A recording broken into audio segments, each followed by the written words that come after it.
한국은 그저 미국의 기생에 살아가는 국가일 뿐입니다. 지금은 강경한 척 해도 곧 우리 뜻에 따르게 될 겁니다. 미국이 발칵 뒤집혔습니다. 한국인 구금 사태가 끝난 뒤에도 오만한 태도를 못 고친 트럼프 정부. 상황 파악을 제대로 못한 미국 정부는 불과 며칠 만에 재앙을 맛보게 됐습니다. 모든 생산 라인은 순식간에 숨이 멎었고 현지 노동자들은 굳게 닫힌 공장 문 앞에서 일자리를 달라매며 오열했죠. 거기에 현대차는 당초 계획된 10년의 투자 계획을 전면 백지화하겠다고 발표하며 미국의 압박에 정면으로 응수했습니다. 지역 경제가 순식간에 무너지자 다급해진 미국 정부는 이제 와서 다시 돌아와달라며 뒤늦은 후회의 눈물을 흘리고 있습니다. 도대체 무슨 일이 있었던 걸까요? 단숨에 미국의 숨통을 조인 대한민국 기술자들의 진짜 가치, 지금 시작합니다. 3천억 달러가 날아갈 위기입니다. 조지아의 미래가 무너지고 있다고요. 누군가 제 사무실 문을 거칠게 두드리며 소리쳤습니다. 저는 마이클 앤더슨이라고 합니다. 조지아주 경제개발국 국장으로 20년이 넘는 시간 동안 이 자리를 지켜왔죠. 그날 아침, 제 눈앞에 펼쳐진 광경은 평생 잊을 수 없을 겁니다. 수천 명의 주민들이 환호성을 지르고 있었어요. 태극기와 성조기가 나란히 펄럭이는 모습이 눈에 들어왔습니다. 그런데 저는 속으로 비웃고 있었죠. 조지아주 역사상 최대 경제개발 프로젝트라고 불리는 날이었습니다. 현대차와 LG가 합작으로 배터리 공장을 짓는다는 발표였어요. 일자리 8,600개가 생긴다는 소식에 주민들은 기뻐서 어쩔 줄 몰라 했습니다. 저도 물론 기뻤지만 한편으론 우쭐한 마음이 더 컸죠. 역시 미국의 힘이야. 저는 혼잣말을 했습니다. 한국 기업들이 줄줄이 미국으로 몰려오는 걸 보면서 확신했어요. 우리가 손짓 한번 하면 모두가 달려온다고 말이죠. 착공식 연단에 오른 현대차 임원이 인사를 했어요. 조지아주와 함께 미래를 만들어가게 되어 영광입니다. 정중한 말투였지만 저는 코웃음을 쳤습니다. 영광이라니 당연한 거 아닌가요? 옆에 서 있던 브라이언 스미스 부주지사가 제게 속삭였습니다. 마이클, 한국 기업들이 이렇게 많이 오는 이유가 뭐라고 생각해? 저는 망설임 없이 대답했죠. 간단해요. 미국 시장 없으면 살 수 없으니까요. 착공식장 한쪽에서는 한국에서 온 기술자들이 모여 있었습니다. 300명이 넘는다고 들었어요. 배터리 생산 기술을 전수하러 왔다는 설명이었죠. 저는 그들을 보며 또 한 번 비웃었습니다. 기술 전수, 곧 미국 노동자들이 다 배워서 대체할 텐데. 제 옆에 있던 경제개발팀 직원이 맞장구를 쳤어요. 그럼요. 국장님. 한두 달이면 충분하지 않을까요?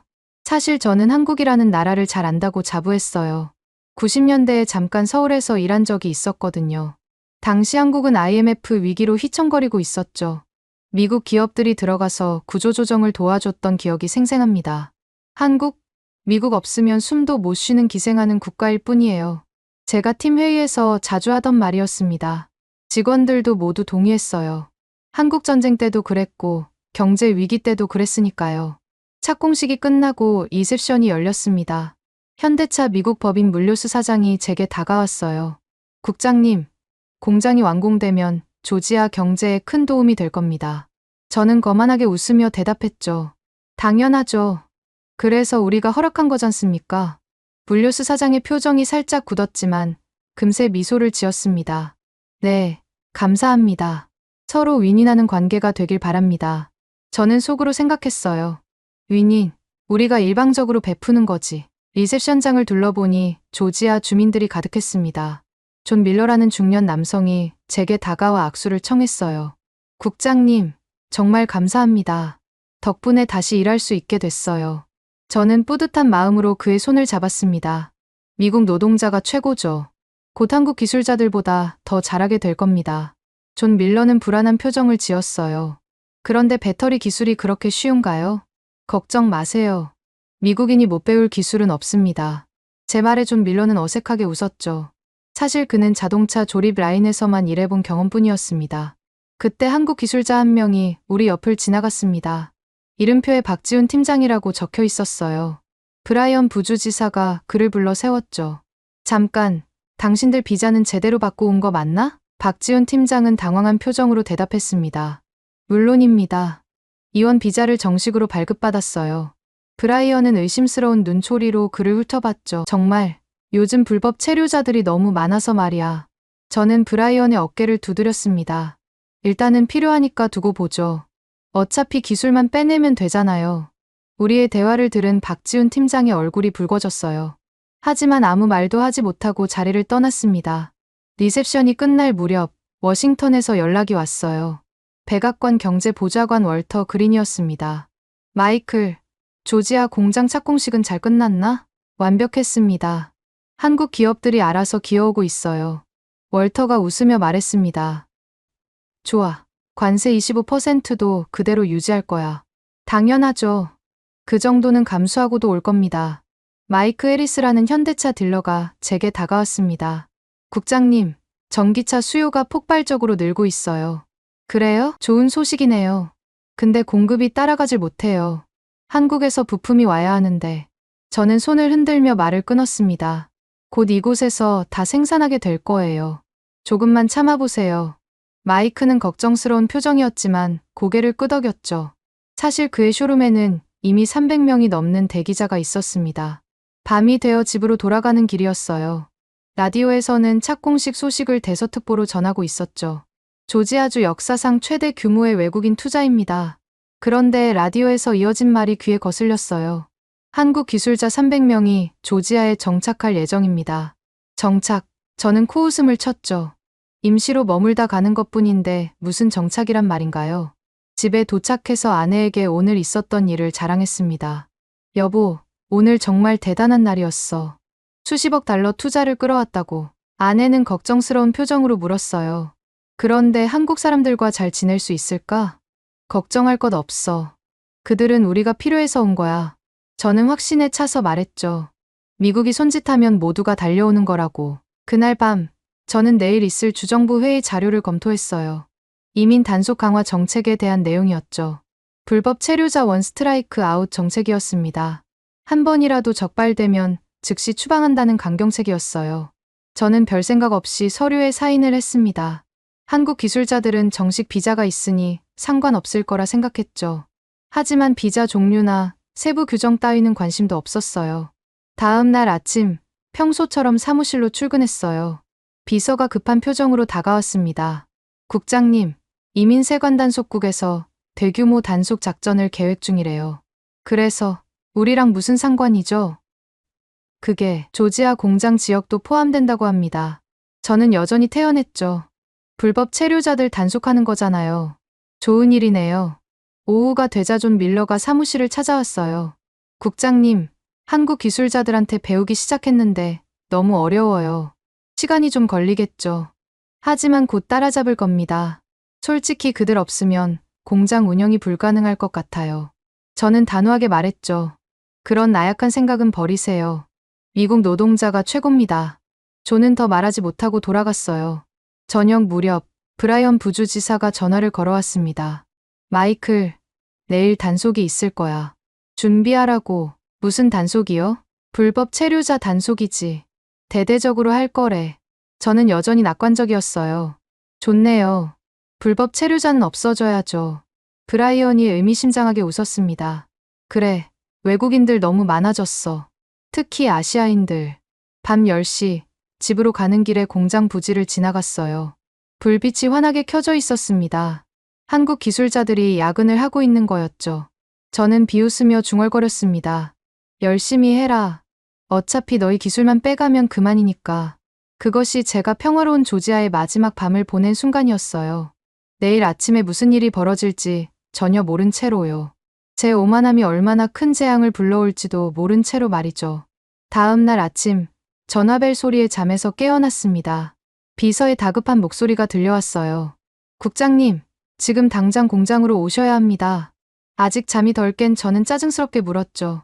무슨 일이길래 이 시간에 난리예요? 이민세관 단속국이 공장을 포위했습니다. 순간 잠이 확 달아났어요. 뭐라고? 공장을 포위했다고요? 네, 수백 명의 요원들이 새벽에 급습했어요. 지금 한국 기술자들을. 전화를 끊고 급하게 옷을 입었습니다. 차를 몰고 공장으로 향하는 동안 머릿속이 복잡했어요. 설마 우리가 초청한 기술자들을 단속한다는 건가? 아니야, 그럴 리 없어. 분명 다른 불법 체류자들을 잡으러 온 거겠지. 공장 입구에 도착하자 충격적인 광경이 펼쳐져 있었습니다. 수십 대의 단속 차량이 공장을 에워싸고 있었어요. 붉은 경광등이 새벽 어둠을 찢으며 번쩍이고 있었죠.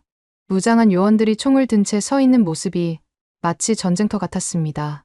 더 충격적인 건 그 다음이었어요. 철조망 뒤로 줄지어 앉아있는 사람들이 보였습니다. 손목에는 하얀 플라스틱 수갑이 채워져 있었어요. 그런데 그들의 얼굴을 보니 모두 한국인들이었습니다. 이게 무슨 일입니까? 제가 소리쳤어요. 단속 현장 지휘관이 다가왔습니다. 불법 체류자 단속 작전입니다. 방해하지 마시죠. 불법 체류자라니. 저들은 우리가 초청한 기술자들이에요. 지휘관은 냉소적으로 웃었습니다. 이원 비자로는 현장에서 직접 작업할 수 없습니다. 감독만 가능하죠. 그게 무슨 말도 안 되는 소리예요. 법이 그렇습니다. 저들은 모두 비자 위반자들이에요.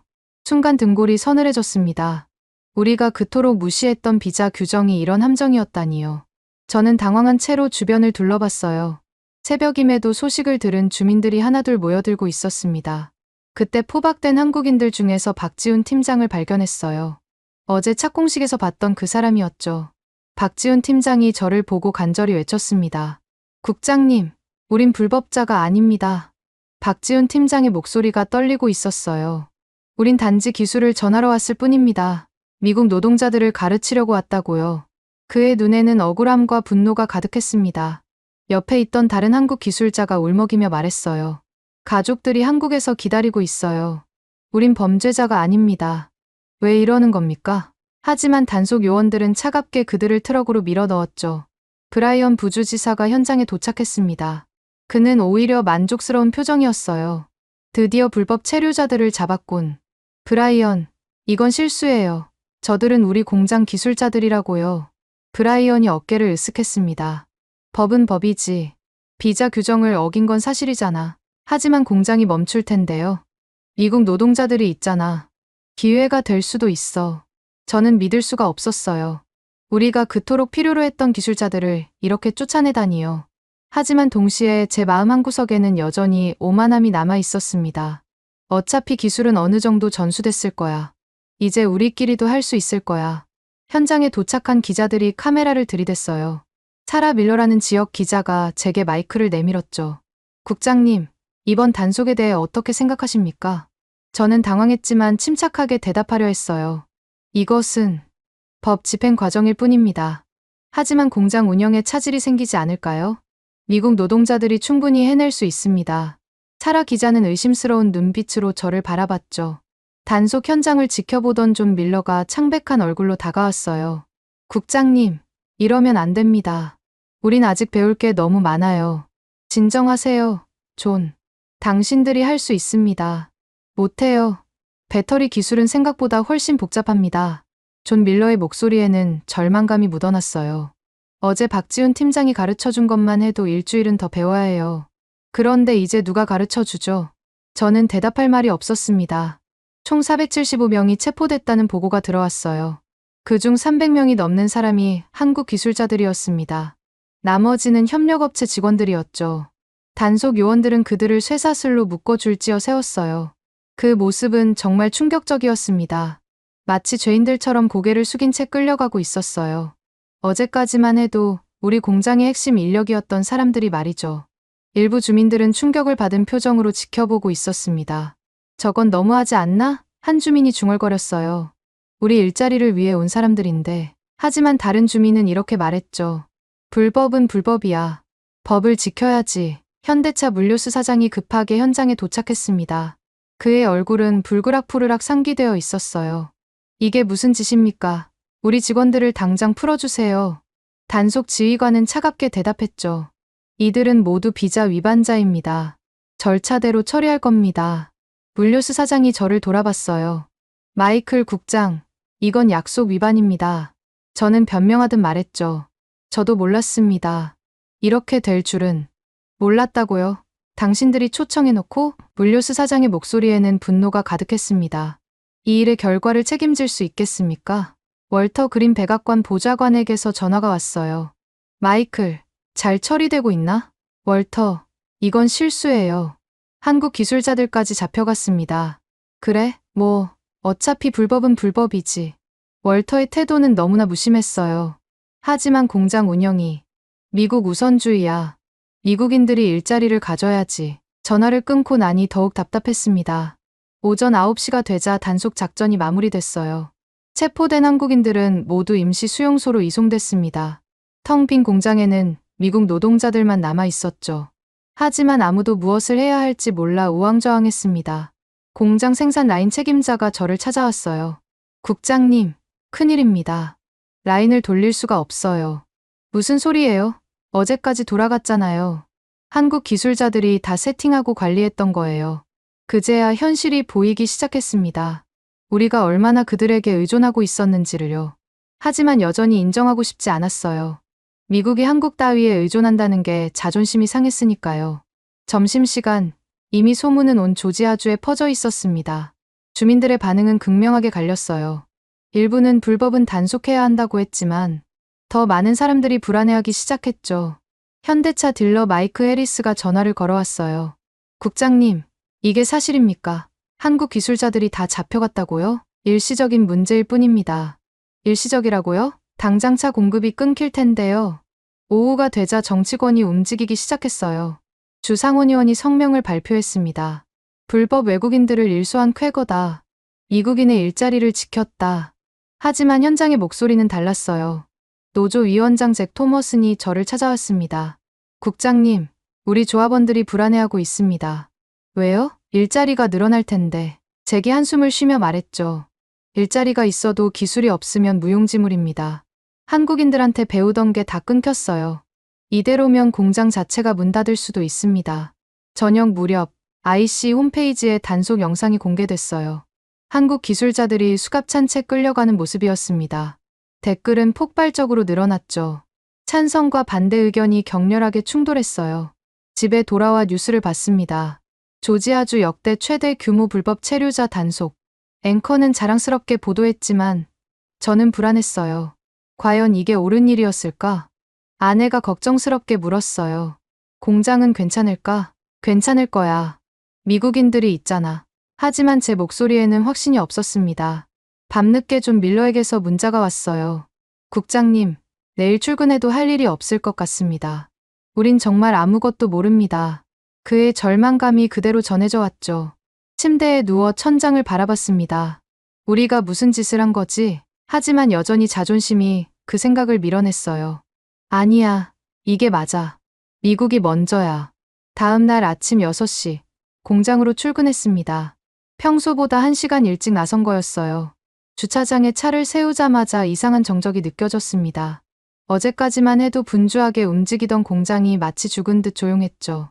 정문을 들어서자 경비원이 걱정스런 표정으로 인사했어요. 국장님, 오늘 큰일입니다. 무슨 일인데 그래요? 생산 라인이 하나도 돌아가지 않습니다. 급하게 생산 현장으로 향했어요. 거대한 공장 내부는 텅 비어 있었습니다. 어제까지 윙윙거리던 기계 소리가 사라지고 멈춰선 컨베이어 벨트만이 을씨년스럽게 늘어서 있었죠. 형광등 불빛 아래 먼지만 둥둥 떠다니고 있었어요. 미국 노동자들이 삼삼오오 모여 있었습니다.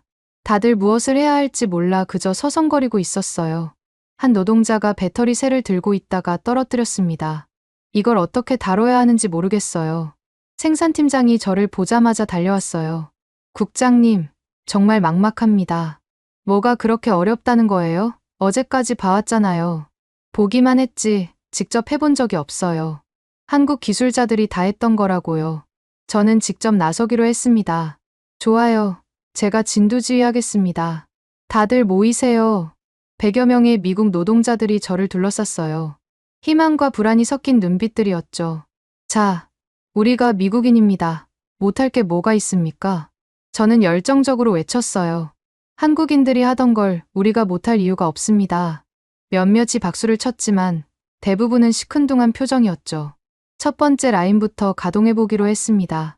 전원 스위치를 켰어요. 기계가 윙소리를 내며 돌아가기 시작했죠. 됐다, 누군가 환호했습니다. 하지만 기쁨도 잠시, 10분도 안 돼서 경보음이 울렸어요. 빨간 경고등이 번쩍거렸습니다. 에러 코드 3200번이 떴습니다. 한 노동자가 소리쳤어요. 그게 뭔데요? 제가 물었죠. 아무도 대답하지 못했습니다. 매뉴얼을 찾아봤지만 한국어로 된 부분이 많았어요. 영어로 번역된 부분도 전문 용어 투성이라 이해가 안 됐죠. 결국 라인을 멈출 수밖에 없었습니다. 그때 존 밀러가 제게 다가왔어요.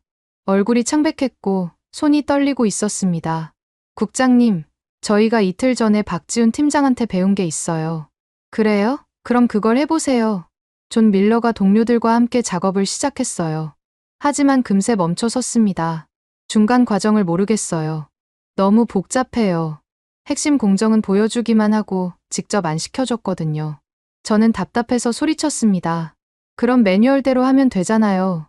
존 밀러가 매뉴얼을 들어 보였어요. 이거 보세요. 뭐가 뭔지 하나도 모르겠다고요. 확인해보니 정말 그랬습니다. 배터리 화학 반응, 전극 코팅 기술, 품질 관리 프로세스, 고도로 전문화된 내용들이었어요. 단순 조립이 아니라 정밀 화학 공정이었던 겁니다. 점심시간이 되자 노동자들이 구내식당에 모였어요. 분위기는 침울했습니다. 한 젊은 노동자가 울먹이며 말했죠. 저 어제 아내한테 자랑했어요.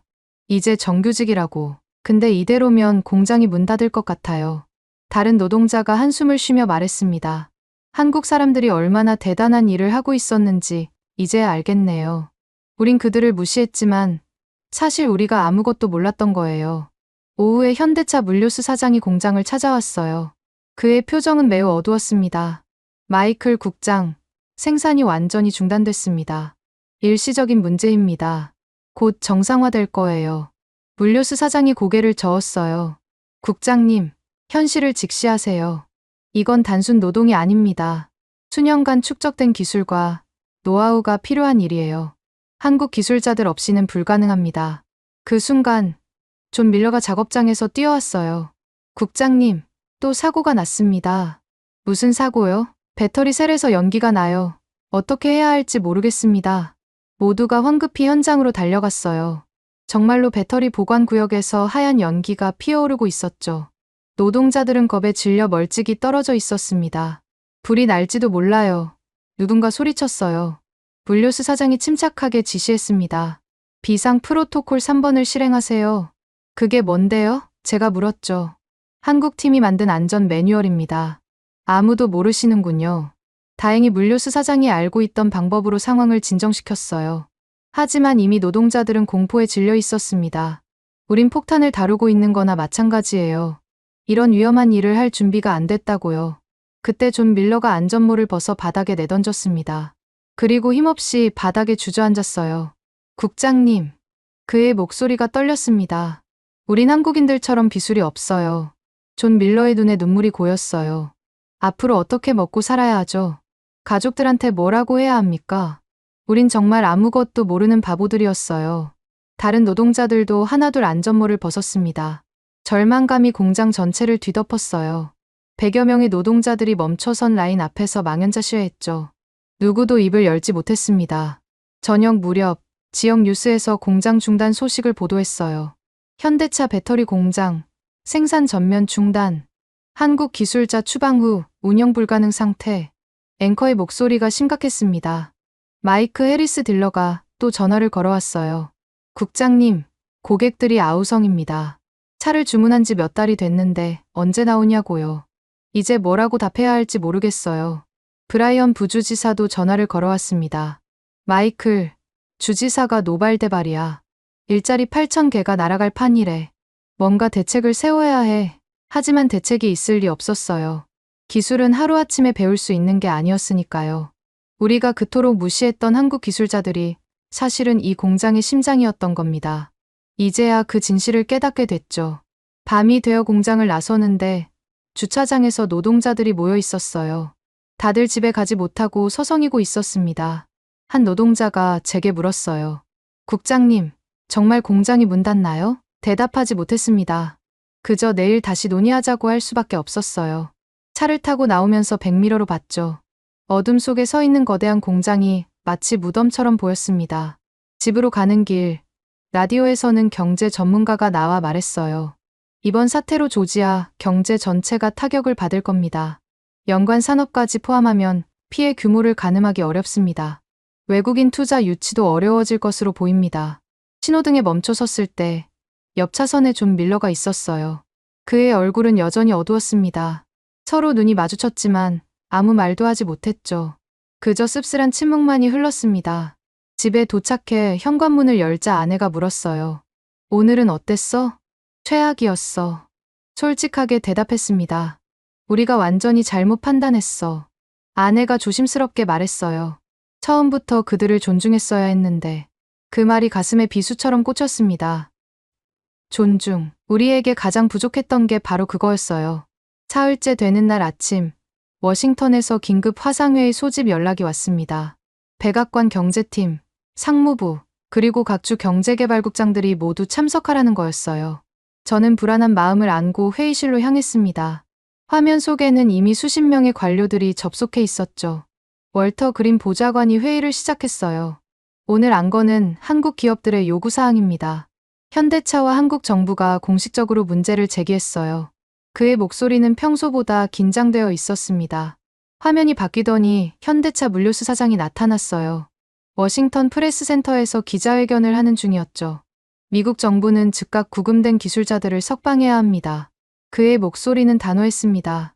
그리고 관세 25%는 터무니없습니다. 물류수 사장이 자료를 들어 보였어요. 15%로 낮춰야 합니다. 그래야 투자가 지속될 수 있어요. 관세를 낮추지 않으면 투자도 미래도 없습니다. 기자회견장이 술렁였습니다. 한 기자가 손을 들고 물었어요. 그렇다면 현대차는 미국 투자를 재검토하시는 겁니까? 물류수 사장이 잠시 침묵한 뒤 대답했죠. 모든 옵션을 검토하고 있습니다. 기자회견장 뒤편 대형 스크린에 붉은 글씨가 떴습니다. 관세 25%라는 숫자가 크게 표시되어 있었어요. 그 아래 작은 글씨로 한국 기업 부담 연간 수십억 달러라고 적혀 있었죠. 시각적 효과가 매우 강렬했습니다. 월터 보좌관이 화를 냈어요. 감히 우리를 협박하는 건가? 관세는 미국의 고유 권한이다.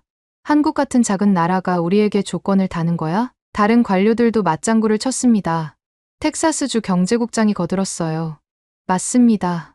우리가 왜 양보해야 합니까? 그들이 우리를 더 필요로 하는데 말이죠. 하지만 미시간주 국장은 우려를 표했습니다. 우리 주는 이미 타격이 시작됐어요.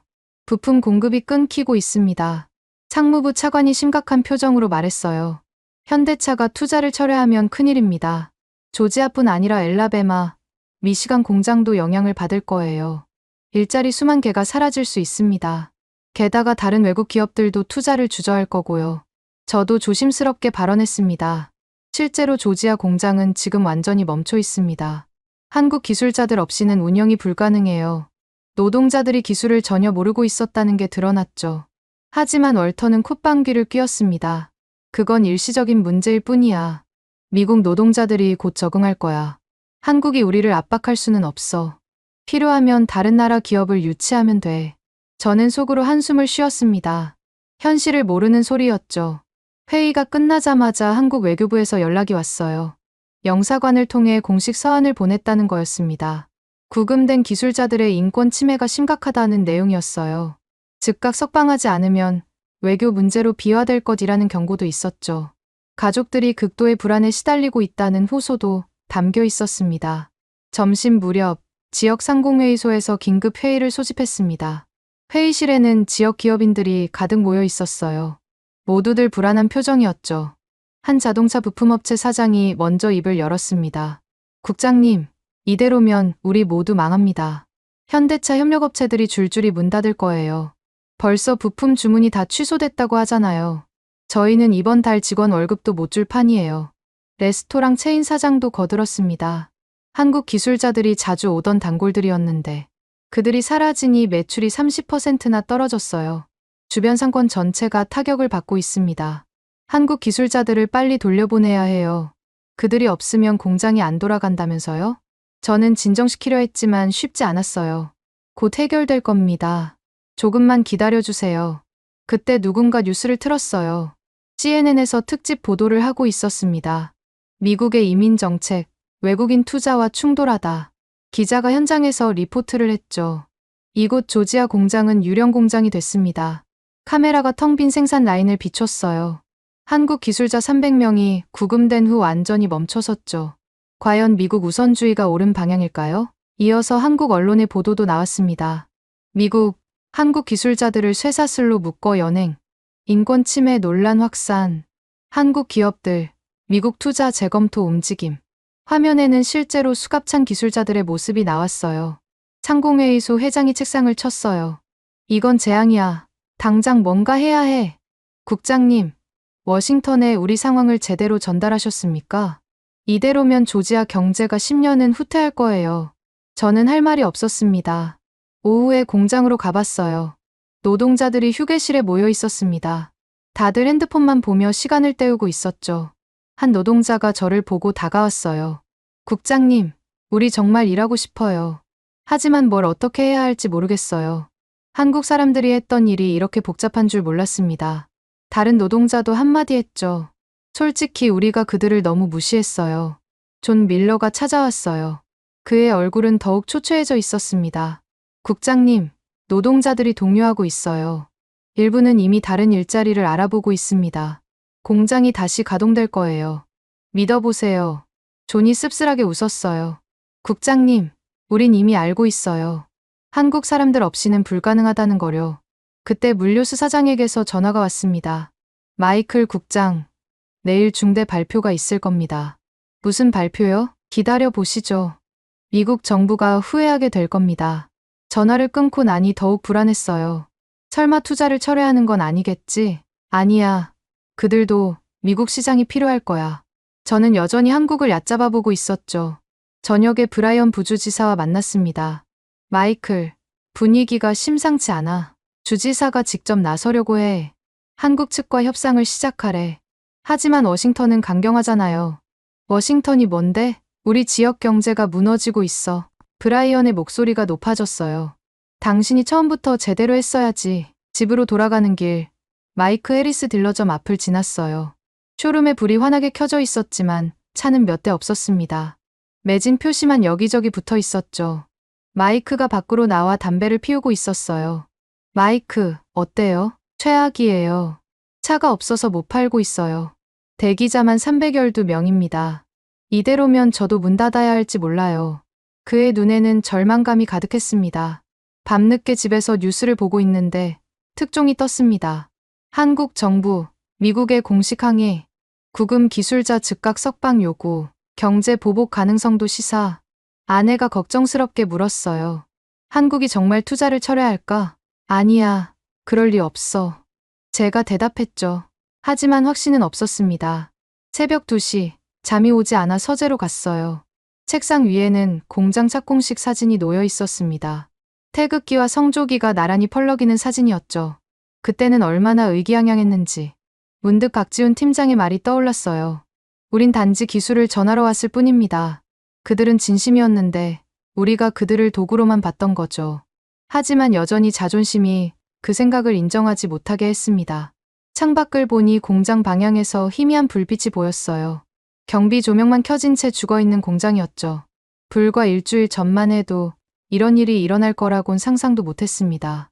우리의 오만함이 불러온 재앙이었어요. 핸드폰이 울렸습니다. 새벽 3시에 웬 전화인가 싶었죠. 발신자를 보니 워싱턴의 월터 보좌관이었어요. 마이클, 큰일이야. 한국 언론들이 난리야. 구금 영상이 전 세계로 퍼지고 있어. 그래서요? 이미지가 최악이야. 쇠사슬에 묶인 기술자들 사진이. 국제 인권단체들도 움직이기 시작했어. 유엔에서도 문제 제기를 할 수 있대. 월터의 목소리에서도 당황한 기색이 역력했죠. 전화를 끊고 인터넷을 확인해봤습니다.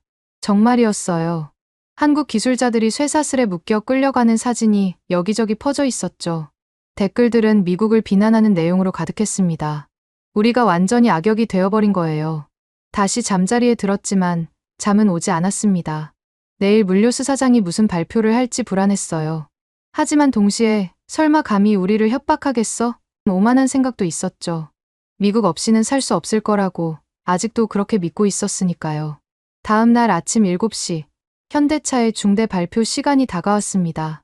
저는 사무실 대형 TV 앞에 앉아 긴장한 채로 기다렸어요. 직원들도 하나둘 모여들었죠. 모두가 숨을 죽이고 화면을 응시했습니다. 서울 현대차 본사에서 생중계가 시작됐어요. 단상에 오른 것은 현대차 최고 경영자였습니다. 그의 표정은 단호하고 결연했어요. 오늘 중요한 결정을 발표하겠습니다. 미국 조지아 공장 투자 계획을 전면 수정합니다. 회의실이 술렁였어요. 기존 10년 계획을 5년으로 단축합니다. 투자 규모도 당초 계획의 절반으로 축소하겠습니다. 더 충격적인 발표가 이어졌습니다. 2030년까지 전기차만 생산한다는 목표도 삭제합니다. 하이브리드와 내연기관차 생산을 병행할 것입니다. 미국 시장의 불확실성이 너무 크기 때문입니다. 발표문을 읽는 홍보 담당자의 목소리가 울렸어요. 우리는 더 이상 호구가 아닙니다. 투자 단축. 우린 호구가 아니다. 존중받지 못하는 곳에 우리의 미래를 걸 수 없습니다. 화면이 바뀌더니 인천공항 모습이 나왔어요. 대한항공 특별 전세기가 착륙하는 장면이었죠. 자막이 떴습니다.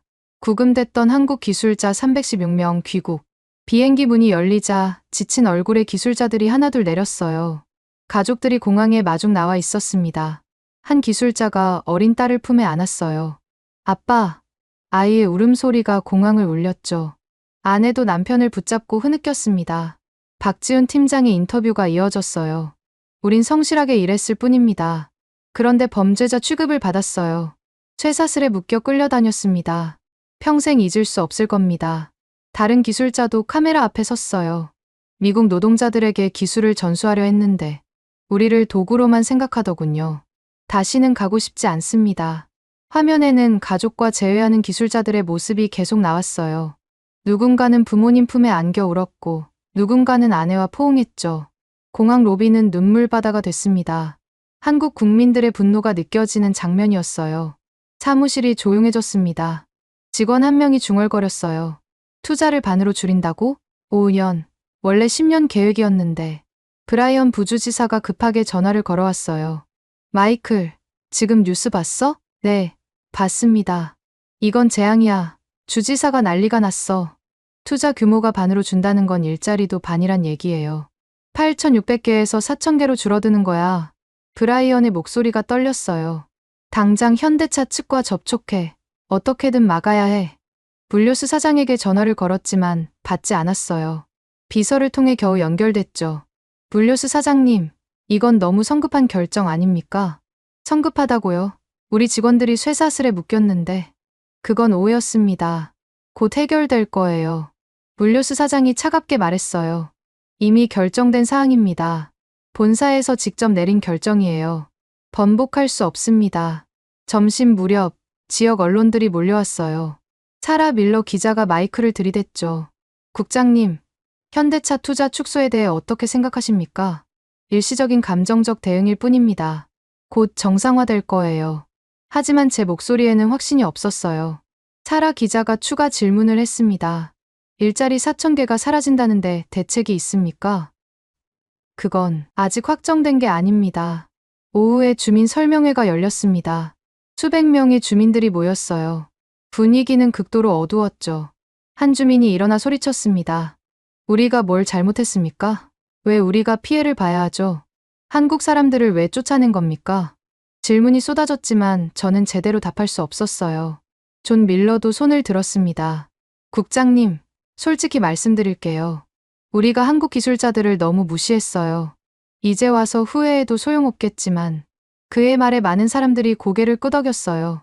맞아요. 우리가 잘못했어요. 그들도 사람인데 쇠사슬로 묶다니. 이제 어떻게 되는 거예요? 마이크 해리스도 일어섰어요. 저는 딜러인데요. 이미 타격이 시작됐습니다. 차 공급이 완전히 끊겼어요. 대기 고객만 300명이 넘는데 뭐라고 설명해야 할지. 그때 한 노인이 일어나 말했어요. 내 아들이 이 공장 때문에 타주에서 이사 왔어요. 이제 와서 일자리가 반으로 준다고요? 우리 손자들은 뭘 먹고 살아야 합니까? 설명회는 완전히 성토대회가 됐습니다. 저는 그저 고개를 숙일 수밖에 없었어요. 죄송합니다. 최선을 다해 해결하겠습니다. 하지만 아무도 믿지 않는 눈치였죠. 저녁에 워싱턴에서 긴급회의가 소집됐어요. 월터 보좌관의 얼굴이 화면에 나타났습니다. 마이클, 이게 어떻게 된 일이야? 현대차가 투자를 반으로 줄인다고? 한국 정부도 개입한 것 같습니다. 기술자 구금 사태가 결정적이었어요. 월터가 책상을 쳤습니다. 그깟 비자 위반자들 때문에 이런 일이? 상무부 차관이 끼어들었어요. 이건 단순한 문제가 아닙니다. 다른 외국 기업들도 동요하고 있어요. 미국 투자를 제고하는 분위기입니다. 텍사스주 국장이 말했죠. 우리 주에 있는 일본 기업도 불안해하고 있어요. 언제 자기들도 당할지 모른다고. 이민 정책과 투자 유치가 충돌하고 있습니다. 월터가 짜증스럽게 말했어요. 그래서 뭐 어쩌자는 거야? 한국 요구를 다 들어주자고? 관세도 낮추고 기술자들도 풀어주고 적어도 대화는 해야 합니다. 제가 조심스럽게 제안했어요. 이대로면 조지아 경제가 무너집니다. 주민들의 분노가 하늘을 찌르고 있어요. 회의는 결론 없이 끝났습니다. 워싱턴은 여전히 강경했고 현실은 갈수록 악화됐죠. 집으로 돌아오는 길, 라디오에서 경제 전문가의 분석이 나왔어요. 현대차 투자 축소는 시작일 뿐입니다. 한국 기업들의 미국 탈출이 가속화될 수 있어요. 이미 LG도 재검토한다는 소문이 있습니다. 조지아는 물론 미국 전체 경제에 악영향을 미칠 겁니다. 집에 도착하자 아내가 심각한 표정으로 기다리고 있었어요. 여보, 이웃들이 다들 불안해해요. 집값도 떨어질 거라는 얘기가 나오고 우리도 이사를 가야 하는 거 아니에요? 아니야, 곧 해결될 거야. 하지만 제 말에는 힘이 없었어요. 사실 저도 막막했으니까요. 한국을 그렇게 무시했던 제가 얼마나 어리석었는지 깨닫기 시작했죠. 밤늦게 존 밀러에게서 문자가 왔어요. 국장님, 내일부터 출근 안 해도 되나요? 어차피 공장도 멈췄고 미래도 불투명하고 다른 일자리를 알아봐야 할 것 같아요. 창밖을 보니 공장 불빛마저 꺼져 있었습니다. 완전히 죽은 공장이 된 거예요. 한때 조지아의 희망이었던 곳이 이제는 절망의 상징이 됐죠. 그리고 그 책임의 상당 부분이 제게 있다는 걸 인정할 수밖에 없었습니다. 투자 축소 발표 이틀 후 아침 7시에 사라 밀러 기자에게서 전화가 왔습니다. 국장님, 지금 당장 만나야 할 것 같아요. 그녀의 목소리에는 흥분이 묻어났어요. 무슨 일인데요? 미국 의회 조사국 보고서를 입수했는데 충격적인 내용이 있습니다. 1시간 후 시내 카페에서 사라를 만났어요. 그녀는 두꺼운 보고서를 테이블 위에 올려놨죠. 표지에 선명하게 적힌 제목이 눈에 들어왔습니다. 이민정책과 투자 확대의 충돌이라는 문구가 굵은 글씨로 박혀 있었어요. 이게 뭐죠? CRS, 그러니까 미국 의회 조사국에서 방금 발표한 보고서예요. 사라가 중요한 부분을 펼쳐 보였습니다. 여기 보세요. 조지아 사태를 직접 언급하고 있어요. 보고서를 읽어 내려가면서 저는 충격을 받았습니다. 현재의 이민정책은 외국인 투자 유치와 정면으로 충돌하고 있다. 특히 기술 인력에 대한 과도한 단속은 제조업 부흥 정책과 모순된다. 조지아 현대차 공장 사례는 정책 실패의 대표적 예시다. 사라가 다른 페이지를 넘겼어요. 더 충격적인 건 이 부분입니다. 한국 기업의 투자 축소로 인한 경제적 손실이 연간 수백억 달러에 달할 것으로 예상한다. 이는 관세 수입의 수십 배에 해당하는 규모다. 보고서는 계속됐습니다. 미국은 기술 인력 없이 제조업을 부흥시킬 수 없다. 동맹국과의 협력 없이는 중국과 경쟁할 수 없다. 의회 조사국이 이렇게 직설적으로 비판한 건 처음이었어요. 저는 보고서를 놓고 깊은 한숨을 쉬었습니다. 의회 조사국이 이렇게 직접적으로 비판하다니. 국장님, 이건 단순한 보고서가 아니에요. 의회가 움직이기 시작했다는 신호예요. 사라가 노트북을 열었어요. 저는 이걸 오늘 오후에 특종으로 낼 겁니다. 전국으로 퍼질 거예요. 국장님도 준비하셔야 할 것 같아요. 사무실로 돌아오니 이미 난리가 나 있었습니다. 보고서 내용이 벌써 새어 나간 모양이었어요. 브라이언 부주지사가 직접 찾아왔죠. 마이클, CRS 보고서 봤어? 네, 방금 봤습니다. 이건 우리한테 유리한 거야. 드디어 워싱턴도 현실을 인정한 거지. 브라이언의 표정이 처음으로 밝아졌어요. 주지사실에서 긴급 대책회의가 열렸습니다. 주지사가 직접 주재했어요. 이 보고서를 계기로 분위기를 바꿔야 합니다. 한국과의 관계를 즉시 개선해야 해요. 경제 고문이 발언했습니다. CRS는 의회 직속 기관입니다. 이들의 보고서는 막강한 권위를 가지죠. 이제 워싱턴도 무시할 수 없을 겁니다. 법무 고문도 거들었어요. 의회가 청문회를 열 가능성이 높습니다. 우리도 증언 준비를 해야 할 것 같아요. 주지사가 저를 바라봤습니다. 마이클, 당신이 핵심 증인이 될 거요. 오후 3시, 사라 밀러의 기사가 나왔어요. 의회 조사국, 이민정책이 투자 유치 망친다. 조지아 한국기술자 구금, 정책 실패 사례로 지목. 기사는 순식간에 전국으로 퍼져나갔습니다. CNN, 폭스뉴스, MSNBC 모든 방송이 이 소식을 다뤘어요. 경제 전문가들이 출연해 열띤 토론을 벌였죠. 이민 강경책이 오히려 미국 경제를 망치고 있습니다. 제조업 부흥? 외국 기술 없이는 불가능해요. 한 전문가가 특히 인상적인 말을 했어요. 우리가 이민자를 막으려다 투자자를 잃었습니다. 이것이 바로 정책의 모순이죠. 앵커도 고개를 끄덕이며 동의했습니다. 여론이 빠르게 돌아서기 시작했습니다. 소셜미디어에서도 반응이 폭발적이었어요. 한국 기술자들을 당장 돌려보내야 한다. 일자리를 지키려다 일자리를 잃었다. 저녁 무렵 워싱턴에서 전화가 왔어요. 월터 보좌관이었습니다. 마이클, CRS 보고서 때문에 난리가 났어. 상원의원들이 청문회를 열겠다고 하고 이제 현실을 인정해야 하지 않을까요? 제가 조심스럽게 말했어요. 한국과의 관계를 개선하지 않으면, 우리가 한국을 잃으면 조지아만이 아니라 미국 전체가 무너집니다. 의회 조사국도 인정했어. 한국 없이는 제조업 부흥도 없다. 제 목소리에 절박함이 묻어났어요. 월터가 잠시 침묵했다가 말했습니다. 윗선에서도 재검토하고 있어. 다음 날 아침, 더 놀라운 소식이 들려왔습니다. 텍사스, 엘라베마, 미시간 주지사들이 공동 성명을 발표한 거예요. 연방 정부는 즉각 이민 정책을 수정하라. 외국인 투자자와 기술 인력을 보호해야 한다. 주 의회에서도 움직임이 시작됐어요. 조지아 주 상원의장이 기자회견을 열었습니다. 우리 주는 한국 기업들과의 관계 회복에 전력을 다할 것. 연방 정부와 별개로 독자적인 노력을 기울이겠다. 점심시간, 공장 노동자들이 자발적으로 모였다는 연락을 받았어요. 급히 공장으로 갔더니 수백 명이 모여 있었습니다. 존 밀러가 대표로 나서서 말했어요. 우리가 성명서를 만들었습니다. 성명서를 받아 읽어봤습니다. 우리는 한국 기술자들의 복귀를 간절히 원합니다. 그들은 우리의 스승이자 동료였습니다. 부당한 대우를 받은 것에 대해 사과합니다. 한 젊은 노동자가 말했어요. 저희가 서명운동을 시작했어요. 벌써 2,000명이 넘게 서명했습니다. 한국 기술자들에게 전달하고 싶어요. 또 다른 노동자가 눈물을 글썽이며 말했죠. 박지훈 팀장님이 저한테 기술을 가르쳐줬어요. 그분이 없었다면 저는 아무것도 못했을 거예요. 제발 돌아와 주셨으면 좋겠습니다. 순간 제 눈시울이 뜨거워졌습니다. 우리가 그토록 자부심을 가졌던 미국 노동자들이 이제는 스스로 한국 기술자들을 인정하고 있었어요. 오만했던 우리 모두가 변하고 있었죠. 오후에 한국 영사관에서 연락이 왔습니다. 마이클 국장님, 대화할 용의가 있습니다. 한국 기업들도 완전 철수는 원하지 않아요. 하지만 조건이 있습니다. 어떤 조건인가요? 첫째, 구금됐던 기술자들에 대한 공식 사과.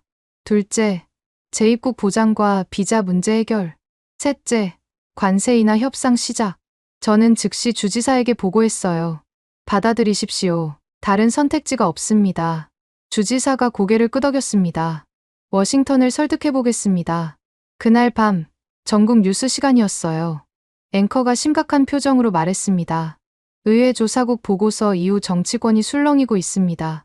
여야를 막론하고 정책 수정 요구가 빗발치고 있죠. 화면에 상원 외교위원장이 나타났어요. 우리는 동맹국들을 존중해야 합니다.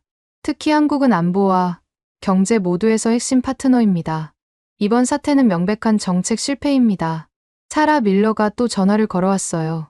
국장님, 백악관에서도 움직이기 시작했대요. 대통령 경제자문위원회가 긴급 회의를 했다고 합니다. 아마 며칠 내로 큰 발표가 있을 거예요. 집에 돌아와 아내에게 오늘 있었던 일을 얘기했어요. 여보, 드디어 분위기가 바뀌고 있어. CRS 보고서가 결정타였나 봐. 아내가 안도의 한숨을 쉬었습니다.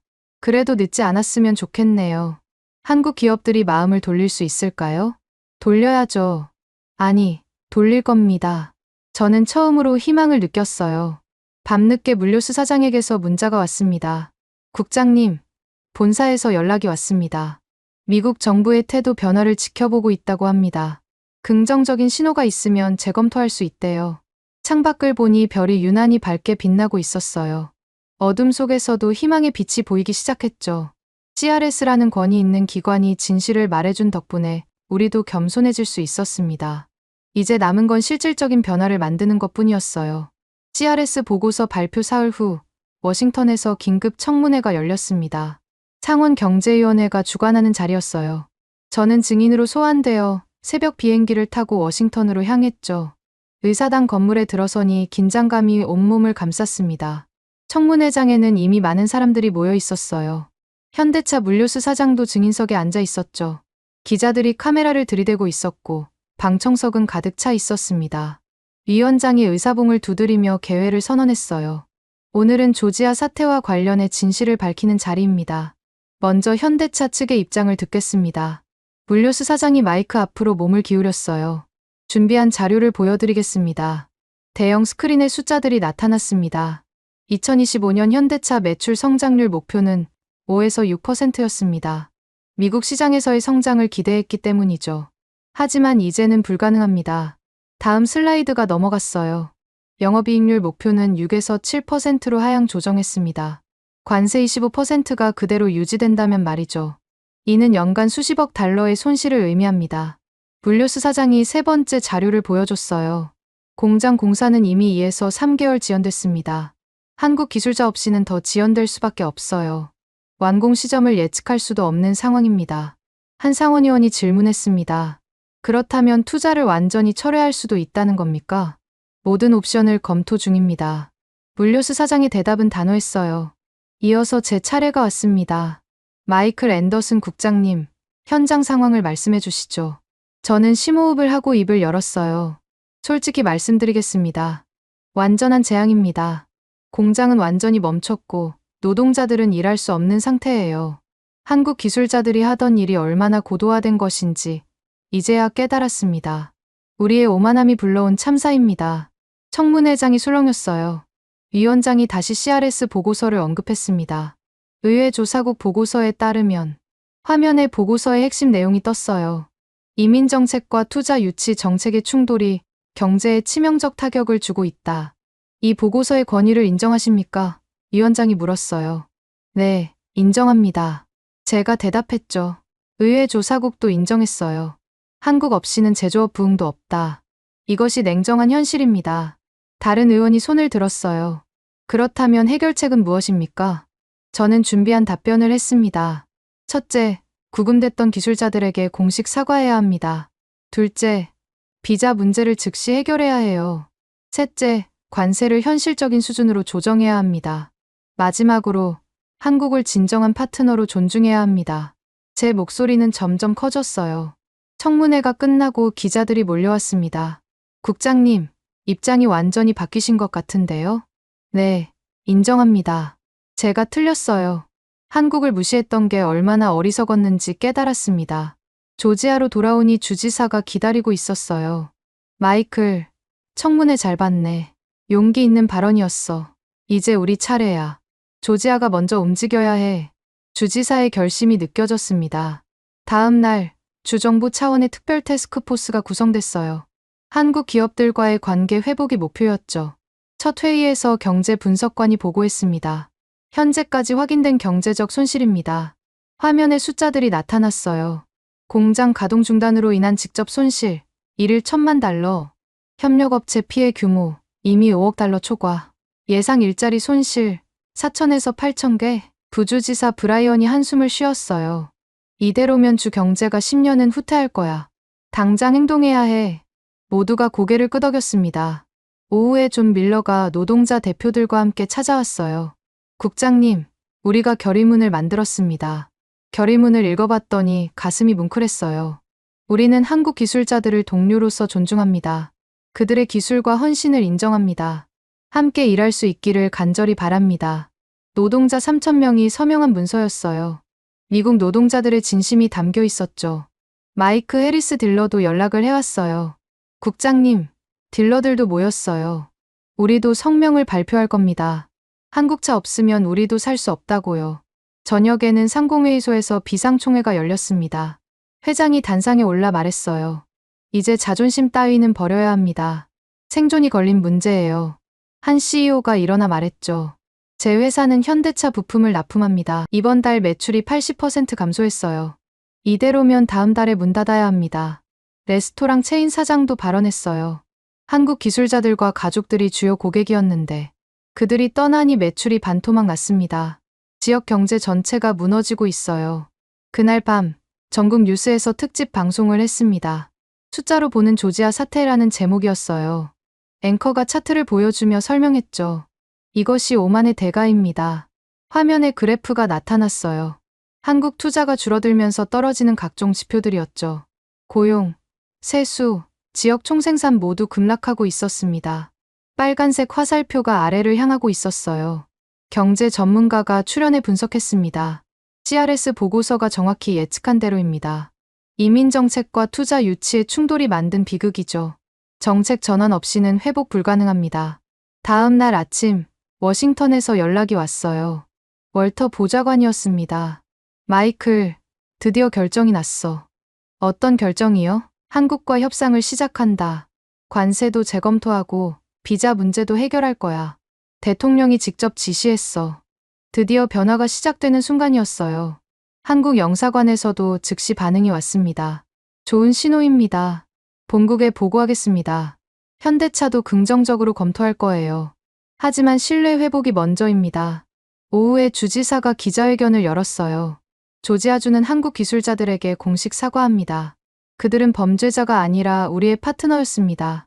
다시 돌아와 주시길 간청합니다. 기자회견장에는 노동자들도 참석했어요. 존 밀러가 대표로 발언했습니다. 우리는 한국 기술자들에게 배우고 싶습니다. 함께 일하고 싶습니다. 제발 돌아와 주세요. 그날 밤, 물류수 사장에게서 전화가 왔어요. 국장님, 분위기가 많이 바뀌었네요. 본사에서도 긍정적으로 보고 있습니다. 조만간 좋은 소식이 있을 거예요. 집에 돌아와 서재에 앉았습니다. 책상 위에는 CRS 보고서가 놓여 있었어요. 이민정책과 투자 확대의 충돌이라는 제목이 선명했죠. 이 보고서가 모든 것을 바꾼 계기가 됐습니다. 밖을 보니 공장 방향에서 희미한 불빛이 보였어요. 아직은 죽어있는 공장이지만 곧 다시 살아날 거라는 희망이 생겼죠. 숫자와 데이터가 진실을 말해줬고 권위 있는 기관이 그것을 인증했습니다. 이제 우리가 할 일은 겸손하게 잘못을 인정하고 다시 시작하는 것뿐이었어요. 협상이 시작된 지 열흘 후 드디어 기다리던 소식이 들려왔습니다. 한국 정부와 미국 정부가 합의에 도달했다는 거였어요. 새벽 5시 물류수 사장에게서 직접 전화가 왔죠. 마이클 국장님, 좋은 소식입니다. 기술자들이 돌아옵니다. 저는 침대에서 벌떡 일어났어요. 정말입니까? 언제요? 다음 주부터 순차적으로 복귀할 예정입니다. 관세도 15%로 인하하기로 했어요. 전화를 끊고 아내를 깨웠습니다. 여보, 해냈어. 한국 기술자들이 돌아온대. 아내도 기뻐하며 저를 껴안았어요. 정말 다행이네요. 이제 조지아도 살아날 거예요. 그날 오전, 주지사가 긴급 기자회견을 열었습니다. 오늘은 조지아에 희망이 돌아온 날입니다. 한국 기술자들이 복귀하기로 했습니다. 우리는 그들을 진심으로 환영할 것입니다. 이어서 타운홀 미팅을 개최한다고 발표했어요. 오늘 저녁 7시 시청 대강당에서 주민 여러분을 만나겠습니다. 우리의 미래를 함께 논의하고 싶습니다. 특별 게스트도 있을 예정입니다. 오후가 되자 시청 앞 광장이 사람들로 가득 찼어요. 희망과 기대가 섞인 표정들이었죠. 존 밀러와 다른 노동자들도 일찍 와서 기다리고 있었습니다. 마이크 해리스도 딜러 동료들과 함께 왔어요. 저녁 7시, 대강당은 입추의 여지가 없었습니다. 1,500명이 넘는 주민들이 모였어요. 무대 위로 주지사가 올라갔고 저도 뒤따라 올라갔죠. 박수 소리가 강당을 가득 채웠습니다. 주지사가 먼저 입을 열었어요. 여러분, 우리는 큰 실수를 했습니다. 하지만 이제 그 실수를 바로잡을 기회가 왔습니다. 오늘 특별한 손님을 모셨습니다. 무대 옆문이 열리더니 누군가 걸어 나왔어요. 박지훈 팀장이었습니다. 한국에서 직접 날아온 거였죠. 강당 전체가 술렁거렸고 곧 노래와 같은 박수가 터져 나왔어요. 박지훈 팀장이 마이크 앞에 섰습니다. 안녕하세요. 다시 뵙게 되어 반갑습니다. 그의 목소리는 잔잔했지만 진심이 담겨 있었어요. 솔직히 다시는 오고 싶지 않았습니다. 하지만 진심 어린 사과와 변화를 받습니다. 무엇보다 함께 일했던 동료들이 그리웠어요. 우리는 기술만 전하러 온 게 아니었습니다. 함께 미래를 만들러 왔던 거죠. 박지훈 팀장이 객석을 둘러봤어요. 존 밀러를 발견하고 손을 흔들었습니다. 존 밀러는 눈물을 글썽이며 일어나 손을 흔들어 답했어요. 팀장님, 정말 보고 싶었습니다. 이제 제 차례였습니다. 저는 천천히 마이크 앞으로 걸어갔어요. 수많은 시선이 저를 향했죠. 심호흡을 하고 입을 열었습니다. 여러분, 저는 마이클 앤더슨입니다. 오늘 이 자리에서 솔직한 고백을 하려 합니다. 저는 한국을 무시했습니다. 아니, 멸시했어요. 강당이 조용해졌습니다. 한국, 미국 없으면 숨도 못 쉬는 기생하는 국가일 뿐이다. 이것이 제가 자주 하던 말이었습니다. 얼마나 오만하고 무지했는지 이제야 깨달았어요. 제 목소리가 떨리기 시작했습니다. 한국은 더 이상 기생하는 국가가 아닙니다. 아니, 애초에 그런 나라가 아니었어요. 그들은 우리의 파트너이자 스승입니다. 우리가 그들을 필요로 하는 만큼, 아니 그 이상으로요. 객석에서 박수가 터져 나왔어요. 저는 계속 말을 이어갔습니다. 우리는 그들의 기술을 빼앗으려 했습니다. 도구로 이용하고 버리려 했어요. 하지만 진정한 기술은 훔칠 수 있는 게 아니었습니다. 존중과 협력 속에서만 전수될 수 있는 거였어요. 이제 저는 확실히 말할 수 있습니다. 존중 없는 투자는 없다고요. 한국과 함께 미래를 지키겠습니다. 더 이상 그들을 무시하지 않겠습니다. 진정한 파트너로 대하겠습니다. 이것이 제 약속입니다. 강당이 박수와 환호로 가득 찼어요. 많은 사람들이 일어서서 박수를 쳤죠. 박지훈 팀장도 일어나 제게 다가왔습니다. 우리는 무대 위에서 악수를 나눴어요. 국장님, 용기 있는 고백 감사합니다. 우리도 최선을 다하겠습니다. 함께 더 나은 미래를 만들어가죠. 두 손을 꽉 잡은 채 서로를 바라봤습니다. 타운홀 미팅이 끝나고 사람들이 무대로 몰려왔어요. 존 밀러가 박지훈 팀장에게 달려와 포옹했습니다. 팀장님, 정말 죄송했습니다. 그리고 정말 감사합니다. 다시 가르쳐 주세요. 박지훈 팀장이 존 밀러의 어깨를 두드렸어요. 우리 다시 시작하죠. 이번엔 제대로요. 서로 존중하면서 함께 배워가는 거예요. 두 사람의 눈에는 희망이 가득했습니다. 일주일 후 드디어 한국 기술자들이 돌아오기 시작했어요. 공항에는 환영 인파가 가득했죠. Welcome back이라고 적힌 플래카드들이 펄럭였습니다. 주지사와 저도 직접 마중을 나갔어요. 첫 번째 비행기에서 80명의 기술자들이 내렸습니다. 이번엔 쇠사슬이 아닌 꽃다발로 맞이했어요. 한 기술자가 꽃을 받고 눈물을 흘렸죠. 이렇게 환영해 주실 줄 몰랐어요. 다음 날 공장이 다시 가동되기 시작했습니다. 한국 기술자들과 미국 노동자들이 함께 라인에 섰어요. 이번엔 서로를 진정한 동료로 대했죠. 기계음이 다시 울려 퍼지기 시작했습니다.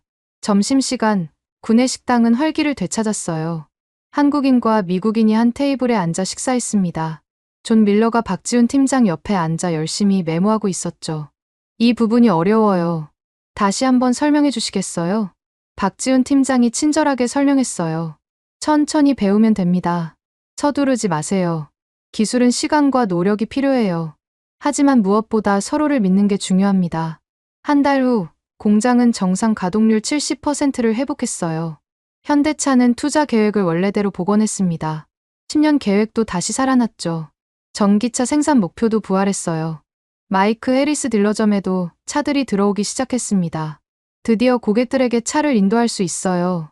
마이크가 기뻐하며 전화를 걸어왔죠. 이제 진짜 시작입니다. 어느 날 저녁, 박지훈 팀장과 저녁을 먹었어요. 팀장님, 진심으로 감사합니다. 무엇을요? 용서해 주시고 다시 와주신 건 말입니다. 박지훈 팀장이 미소를 지었어요. 국장님도 변하셨잖아요. 이제 우리는 진짜 파트너가 된 거예요. 과거는 잊고 미래를 봅시다. 1년 후 공장 준공식이 열렸습니다. 이번엔 진정한 축제였어요. 태극기와 성조기가 나란히 펄럭였고 두 나라 국가가 울려 퍼졌죠. 모두가 진심으로 축하했습니다. 연단에 선 저는 감격스러웠어요. 1년 전 저는 오만했습니다. 하지만 이제 배웠습니다. 진정한 힘은 존중에서 나온다는 것을요. 한국과 미국이 함께할 때 우리는 더 강해집니다. 서로를 인정하고 배울 때 발전합니다. 이것이 우리가 얻은 교훈입니다. 앞으로도 함께 걸어가겠습니다. 박수가 터져 나왔고 하늘에는 축포가 터졌어요. 한국 기술자들과 미국 노동자들이 서로 어깨를 걸고 환호했죠. 존 밀러와 박지훈 팀장이 굳게 악수하는 모습이 보였습니다. 그것은 새로운 시작을 알리는 악수였어요. 오만은 무너지고 존중의 시대가 열렸습니다. 우리는 값비싼 수업료를 치렀지만 소중한 교훈을 얻었어요. 이제 조지아는 진정한 글로벌 제조 허브가 될 준비가 됐습니다. 한국과 미국, 함께 만들어갈 미래가 눈앞에 펼쳐져 있었죠. 한국을 응원하신다면 한국 최고 한국은 아직 멀었다면 한국 분발. 여러분들의 소중한 의견을 댓글로 적어주시면 감사드리겠습니다.